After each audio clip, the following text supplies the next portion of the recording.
Malaysia is in spotlight as regional and world leaders converge for a 3-day ASEAN Summit starting today. Important to understand that External Affairs Minister S. Jaishankar will represent India in person at ASEAN, while Prime Minister Narendra Modi will attend the summit virtually.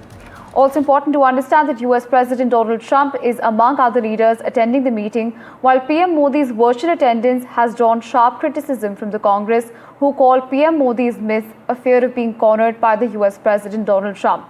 The Congress has further argued, saying that attending the ASEAN could be a big risk for the Indian Prime Minister. Well, on this, my colleague Vishnu joining us on the telecast. Now, Vishnu, the Indian Prime Minister, of course, will be attending the summit virtually. He's also expected to give an address. For the benefit of our viewers, help us understand what kind of topics are we expecting the Indian Prime Minister to highlight at, of course, the ASEAN stage? Well, the ASEAN partnership with India is very, very important. It's a comprehensive strategic partnership. And yes, there was an expectation that Prime Minister Modi would be over there in Kuala Lumpur. But with the Bihar elections, that's certainly one factor that has prevented him from being there.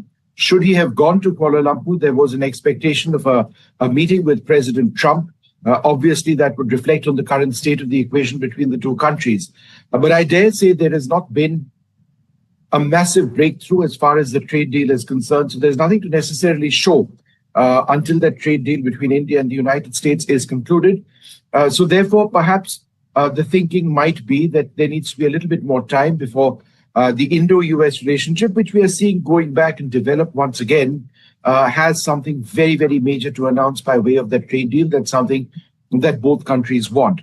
Of course, there is a busy election schedule for the Prime Minister. He's campaigning as well in Bihar quite actively. That being the case, ASEAN didn't fit into a schedule this time around. As far as ASEAN is concerned, India engages ASEAN through various institutional mechanisms. It's being represented at the level of ambassador, at the level of foreign minister. There's the annual ASEAN-India Summit as well. A couple of years back, all the 10 members of the ASEAN grouping were here as guests during Republic Day, chief guests. There is the Minister of Commerce annual meeting, a Minister of Telecom annual meeting. I could go on and on. But broadly speaking, this is one which exists at the institutional level. It exists very importantly at the economic level. Singapore, which is a key member of ASEAN, is a huge trade partner with India. ASEAN seeks India's assistance, India's partnership, I should say, when it comes to maritime domain awareness and in the maritime domain itself. Obviously, India has a look east policy, and that certainly extends to the entire ASEAN region, which is why this is very much one of the key areas that New Delhi has and will continue to focus on. The External Affairs Minister, Dr. S. Jaishankar, representing India at the ASEAN Summit and at the East Asia Conference, being held also in Kuala Lumpur this time. Well, Vishnu, you also, of course, mentioned the trade deal, which is why I wish to ask you, we know that there have been repeated rounds of negotiations between the two countries, India and United States.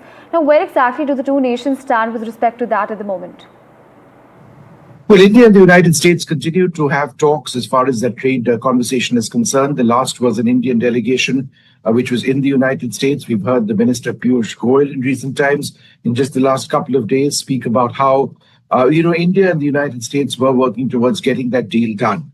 Now, we don't exactly know what the stumbling blocks, if any, are at this stage, but India is in no hurry to get it done. India wants the deal, but India wants to ensure that our interests are protected. So these are tough negotiations, as trade deals often, as is often the case with trade deals. But I think the edge this time around comes from the fact that there are US sanctions already in place.